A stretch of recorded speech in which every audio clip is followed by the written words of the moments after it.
Goliasa, mewakili masyarakat Sulawesi Tengah, masyarakat Kabupaten Banggai Kepulauan, yang hari ini pulau kami, Pulau Peli di Kabupaten Banggai Kepulauan, yang dimana di dalam gedung DPR Sulawesi Tengah hari ini kami memiliki keterwakilan 2 orang anggota DPR Provinsi Sulawesi Tengah dari pulau kecil kami, Kabupaten Banggai Kepulauan.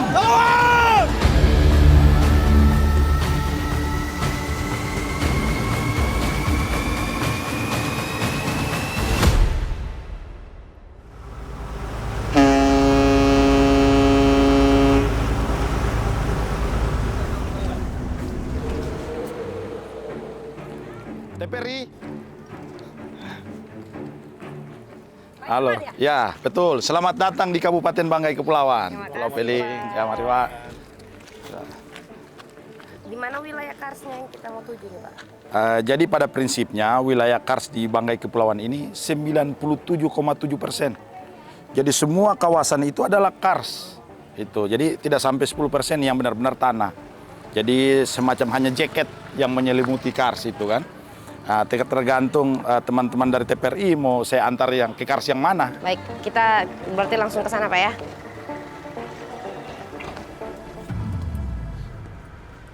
Jadi memang seperti saya katakan tadi bahwa Banggai Kepulauan ini lebih dari 90% adalah kars. Dan semua manusia yang ada di sini dengan penduduk dewasa kurang lebih 100.000 penduduk itu menggantungkan kehidupannya dalam tanah yang sedikit itu. Dengan metode pertanian mereka yang diaspora, karena komoditas pangan di sini adalah umbi-umbian yang karakter tanahnya itu dia ketika ditanami tahun ini tidak bisa lagi ditanam tahun depan. Yang bersentuhan dengan kars itu salah satunya adalah rumput laut. Nah, karena rumput laut ini dia memiliki kepekaan yang tinggi dengan adanya perubahan kadar air itu. Sehingga ya ditakutkan kalau ada tambang nanti ada sedimentasi atau hasil erosi dari tambang itu akan merubah kualitas air. Ya jelas di sektor rumput laut ini akan terancam. Tersembunyi di bawah permukaan bumi yang seringkali luput dari perhatian. Ia tak hanya simbol lanskap geologis yang menakjubkan, akan tetapi menjadi rumah bagi beragam kehidupan. Namun kini bayangan kelam menyelimuti keindahannya. Seruan perlindungan menggema, melukis benteng perlawanan dan pertahanan. Sebab kars Pulau Peling, bagian rahim Ibu Pertiwi yang melahirkan kehidupan. 97,7% wilayah Banggai Kepulauan adalah ekosistem kars. Dan masyarakat yang ada di Banggai Kepulauan ini telah hidup dan beradaptasi dengan kondisi ekosistem kars ini. Sehingga kalau kita melihat dari pola hidup masyarakat yang bercocok tanam dengan memanfaatkan sisa-sisa tanah yang hasil pelapukan pada cekungan-cekungan atau pada lembah-lembah untuk dijadikan lahan pertanian, perkebunan, masyarakat. Dan yang terpenting adalah bagaimana mereka mempertahankan hidup mereka dengan menanam sumber karbohidrat berupa ubi banggai yang sangat penting bagi kehidupan sosial masyarakat di Banggai Kepulauan. Juga dari sisi pesisir masyarakat, yang bagaimana masyarakat yang ada di pesisir memanfaatkan potensi pesisir dan kelautan untuk penyediaan protein bagi masyarakat Banggai Kepulauan. Kalau yo mau baik kombung, hasil kombung yang mulai jamin kebutuhan hidup, kebutuhan sehari-hari, dan kami agar mulai jaminnya juga kebutuhan, malah kami mau kiyono kolangkai, mau tiali mau janda, mau paling susah, tapi tukang anu angko agar mulai terpenuhi mau kebutuhan hidup masyarakat mau anu imbah. Tukang mai bakombungang mulai juga napenuhi komai kebutuhan hidup sampai orang miang mau kiyo kena potil miang mau beli ko pejabat, beli ko pegawai, mola na capayok, mola na sekolah kena pau jadi S1, mola S1, tongo hasil dari agar-agar tuko hasil pakombungan. Dari itu kami itu yang mau kena terkaitan sampai kai pertahankan kene komai tanah. Memulai jamine komai kebutuhan hidup hari ini, komai tumbuh-tumbuh, komai keturunan ke depan. Kars itu memiliki hubungan yang sangat erat dengan kehidupan masyarakat Banggai Kepulauan karena di atas tanah itulah atau di atas kars itulah yang ada sedikit lapisan tanah di atas itu tumbuhan, hewan, manusia hidup berdampingan, termasuk juga sumber-sumber air yang ada di hampir seluruh Banggai Kepulauan itu memang disuplai oleh kars. Jadi kan tanpa air kan manusia tidak bisa hidup, tumbuhan tidak bisa hidup, hewan juga tidak bisa hidup. Dan memang sangat berkaitan dan kami sangat bergantung dengan kehidupan kars. Hubungannya juga dengan sosial budaya, ada tanaman-tanaman endemik kami di sini itu sangat bisa berinteraksi atau bisa tumbuh subur di tengah-tengah kars dan sulit untuk tumbuh di tempat yang lain itu. Tanpa kars sebenarnya tidak ada kehidupan di Kabupaten Banggai Kepulauan. Itu bisa dikatakan apa ya?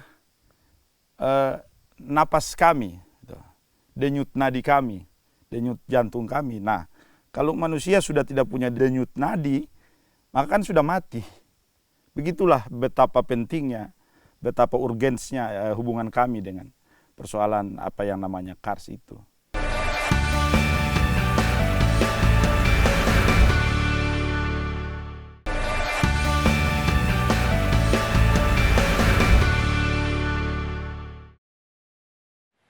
Kars Banggai Kepulauan merupakan suatu ekosistem yang unik karena terbentuk dari dua fase formasi kars, yaitu formasi salodik yang terbentuk di kurang lebih zaman Eosen atau kurang lebih 58 juta tahun yang lalu, dan formasi Peling.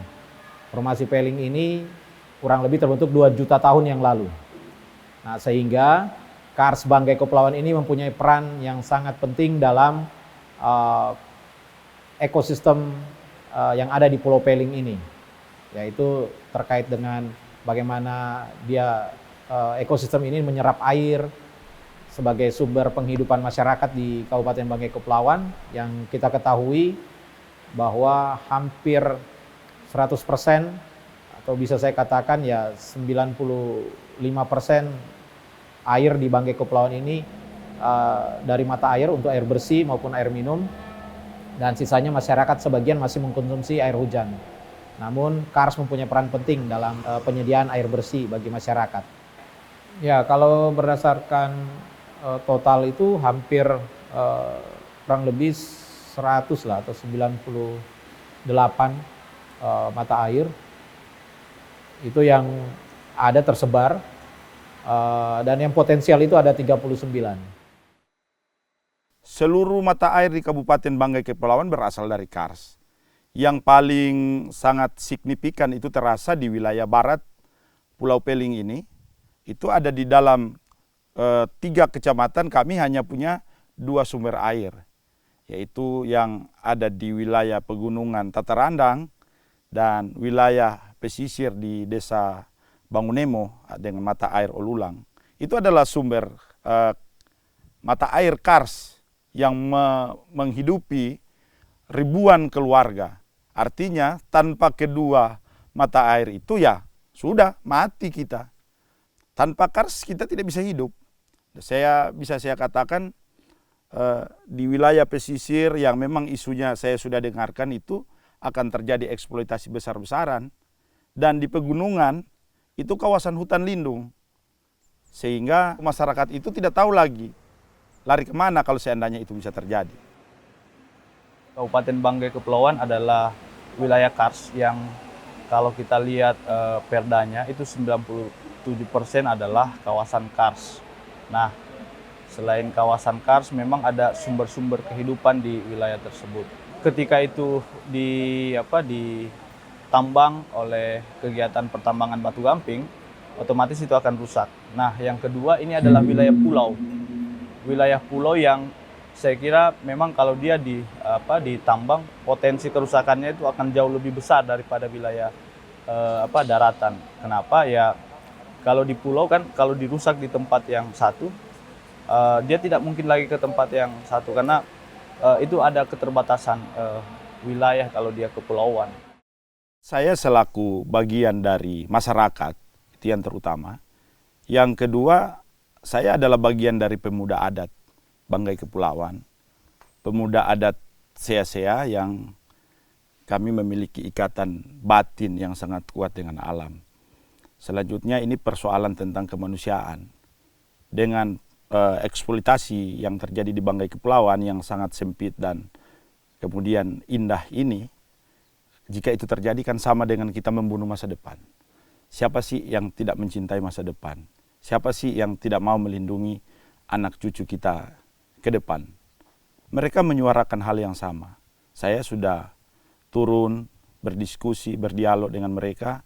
Kami terus melakukan upaya-upaya proteksi secara administratif, melindungi secara regulasi di tanah kami, dan ada upaya-upaya dialogis, dan ya bisa saya katakan karena ini berhubungan dengan kehidupan, sama dengan mempertahankan kehidupan, kami akan bisa mempertaruhkan segalanya termasuk kehidupan untuk menjaga pulau kami, untuk menjaga tanah leluhur kami.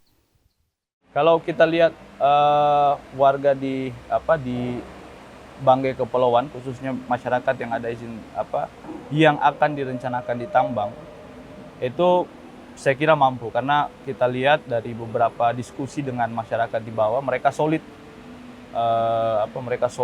menolak rencana penambangan gamping. Bahkan bulan Mei kita mengirimkan surat penolakan masyarakat yang itu ditembuskan kepada gubernur. Nah, itu ada tanda tangan masyarakat yang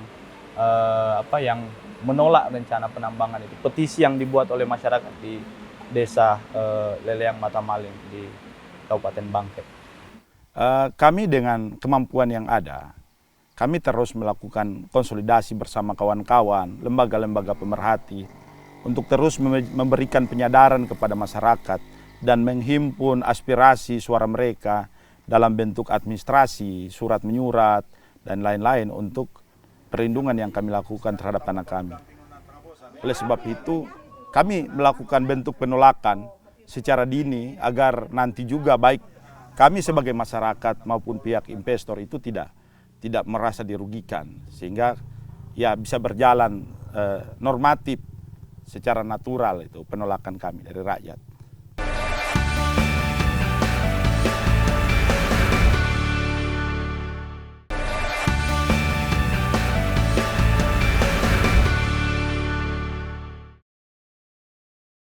Nah, isu ini menyeruak sejak tahun 2022-23. Nah, isu penolakan itu mulai digalakkan karena kami baru dapat data bahwa ada puluhan izin tambang yang bermohon untuk diberikan IUP-nya untuk kegiatan penambangan gamping. Nah, setelah kami cek ternyata sudah ada satu perusahaan yang mengantongi izin usaha operasi produksi untuk gamping. Nah, setelah itu ya lewat beberapa diskusi dengan warga kami menemukan informasi dan data-data terkait tambang itu, kemudian kita kaji bahwa ini sangat berbahaya ketika ada kegiatan penambangan di wilayah Banggai Kepulauan, khususnya di wilayah kawasan kars di situ. Dampak yang kami paling rasakan mungkin kalau terjadi kesehatan. Karena kalau kami kita dari ketika nanti batu gamping datang bom. Maka dari bom itu akan ada polusi ya. Jadi kesehatan terganggu. Dan tempat pakombungan akan Akio, karena dari kemai tempat pakumungang dan mau batu gamping nak danoang. Ketika batu gamping diolah maka kami akan kehilangan. Kami lapus kemai pakumungang, lapus kemai labuk-labuk na masa depan. Mungkin kalau usok perusahaan kalau mau mulai dipekerjakan tong yang anak sekolah. Baik kalau menurut kami mau kemai sekolah mau terbatas, kami hanya harap kemai pakumungang maka kami akan kehilangan pekerjaan, maka kami akan sakit. Jika itu terjadi di Banggai Kepulauan, memang akan yang paling dikhawatirkan adalah pencemaran pada sumber-sumber air. Karena apalagi wilayah tambang nanti misalnya terjadi masuk dalam kawasan daerah tangkapan air. Nah, jika itu masuk dalam daerah-daerah tangkapan air, maka itu akan sangat berbahaya bagi kualitas air minum, air bersih di mata air di dalam kawasan Kars Banggai Kepulauan ini. Saya pikir pengelolaan yang tepat adalah tidak melakukan atau mengganggu kawasan resapan. Namun memang secara hidrologi kita tidak bisa memprediksi atau mengetahui aliran air bawah tanah yang ada di kawasan Kars Banggai Kepulauan ini. Karena itu butuh upaya ataupun butuh teknologi yang cukup untuk mengetahui sejauh mana hidrologi Kars di Banggai Kepulauan ini. Ya, harapan saya mewakili seluruh masyarakat yang hidup di tanah Peling, di Pulau Peling, Kabupaten Banggai Kepulauan, agar supaya dalam hal ini negara, pemerintah provinsi, pemerintah daerah bisa terkoneksi, kemudian menindaklanjuti untuk mencabut segala WIUP maupun IUP-IUP yang ada di Kabupaten Banggai Kepulauan. Karena pulau kecil kami ini tidak untuk ditambang. Pulau kecil kami ini masih mampu memberikan kehidupan buat masyarakat Kabupaten Banggai Kepulauan. Dan kami punya potensi yang lain, perikanan, pariwisata, pertanian yang masih bisa digenjot, yang tentunya sangat berkearifan dan tidak merusak alam. Ya, kalau di wilayah Bangkep ini kan banyak potensi sebenarnya yang bisa digali. Pertama itu terkait dengan objek wisata di wilayah Banggai Kepulauan. Yang kedua memang ada hasil laut yang ini masih kita mau mengundang ahli agar hasil laut itu lebih mendapatkan nilai tambah dari masyarakat itu sendiri. Nah, ini kan yang harus penting untuk dilihat bahwa proses ekonomi yang ada di Tapa itu penting untuk dilihat. Tidak serta-merta ketika mungkin pendapatan masyarakat tidak tinggi dari sektor pertanian atau perikanan, jawabannya bukan tambang sebenarnya, tapi harus dipikirkan bagaimana ekonomi dengan identitas produksinya masyarakat di wilayah Banggai Kepulauan.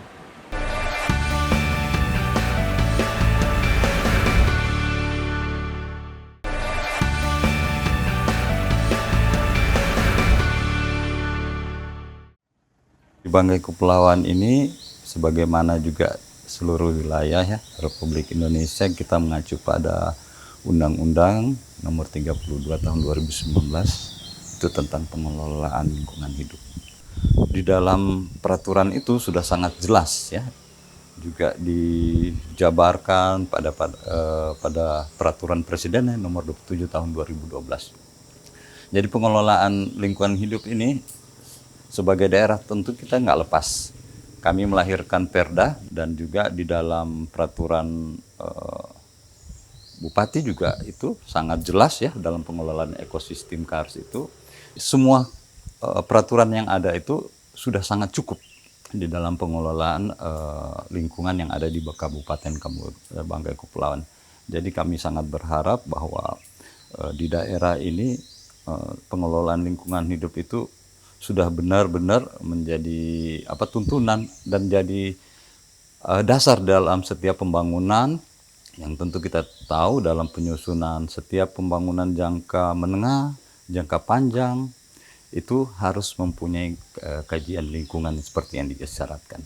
Kami mempunyai forum juga yang namanya Forum Tata Ruang. Di situ juga kami membahas bagaimana misalnya investor, baik tambang, apa silakan. Dengan rambu-rambu yang ada tadi. Bahwa kami sudah mempunyai aturan dan peraturan daerah. Tentunya mana sumber-sumber mata air kita, mana sumber-sumber keanekaragaman hayati itu tidak akan tersentuh, tetapi yang lain silakan dikelola secara arif dan bijaksana. Kawasan Kars itu sangat tergantung dengan air, tutupan lahannya, terus pola pembukaan lahannya itu akan sangat berpengaruh terhadap ini ekosistem Kars. Nah, sehingga dengan lahirnya Undang-Undang Nomor 16 tahun 2019 tentang perlindungan pengelolaan ekosistem Kars itu sangat membantu sebenarnya pemerintah daerah dalam hal mengelola pembangunan di Banggai Kepulauan untuk bisa berkelanjutan. Artinya kita tidak berkeinginan lah Banggai Kepulauan ini pembangunannya akan lebih banyak merugikan daripada menguntungkan. Jadi dengan Perda itu saya yakin bisa mengelola sumber daya alam yang ada di Banggai Kepulauan ini lebih efektif, efisien, dan terlebih berkelanjutan. Jadi dengan rambu-rambu yang telah kita pasang, peraturan yang ada, kesesuaian tata ruang yang sudah kita tetapkan, itu kita akan selalu menjaga untuk hal itu. Jadi pengelolaan apapun itu tentu dalam sebuah perubahan, sebuah kemajuan itu pasti ada dampak. Kita tidak bisa memungkiri dampak, tetapi kita adalah bagaimana memperkecil dampak yang ada tersebut. Nah, itulah gunanya kita sebagai pemerintah di dalam pengelolaan. Utamanya kita itu nomor satu melindungi masyarakat kita, melindungi saudara-saudara kita agar tidak terdampak lebih besar dari hal-hal mungkin yang di luar perspektif kita atau di luar analisa yang kita telah buat. Nah, hal inilah yang menjadi pemikiran kami dengan memasang rambu-rambu yang ada. Insya Allah semacam itu pembangunan itu maupun investor atau pertambangan apapun selagi mengikuti rambu-rambu dan aturan yang sudah ditetapkan itu sangat bisa untuk dilaksanakan. Lingkungan ini bukan milik kita hari ini, tapi ini hanya warisan dari anak cucu kita yang akan mereka nikmati ke depannya. Sebagai masyarakat anoi desa Komba-Komba, popolong yang tertibau doi mo ano niya wilayah Banggai Kepulauan Nodeng do desa-desa lain juga, mai kita piara Kondalipu, kita pertahankan Kondalipu. Karena bahamo ko tinang kita, mo sungai kita, mo bena kita kan, mo bena kita mondondokan, tuboan. Tukang napa kita mate baik kita tinading dia nenggalipun ini. Jadi kio kena alasan baik kon selain kita pertahankan ini yang dali. Arus kehidupan Pulau Peling berada di atas permukaan Kars. Di sana, setiap jejak langkah dan setiap riak air memiliki dampak yang mendalam. Membentuk ekosistem yang rapuh, namun kuat dalam keseimbangan dan tak ternilai harganya. Di setiap sudutnya, Kars menyediakan sumber air yang penting bagi kehidupan makhluk hidup. Sehingga jika ada aktivitas yang mengancam, dapat merusak Kars dengan cepat dan berdampak jangka panjang yang serius bagi lingkungan dan kehidupan manusia. Olehnya, perlindungan dan pengelolaan yang bijaksana di kawasan Kars sangat penting untuk menjaga keberlanjutan. Pesan ini untuk kita teruskan hingga generasi mendatang di bawah naungan semesta.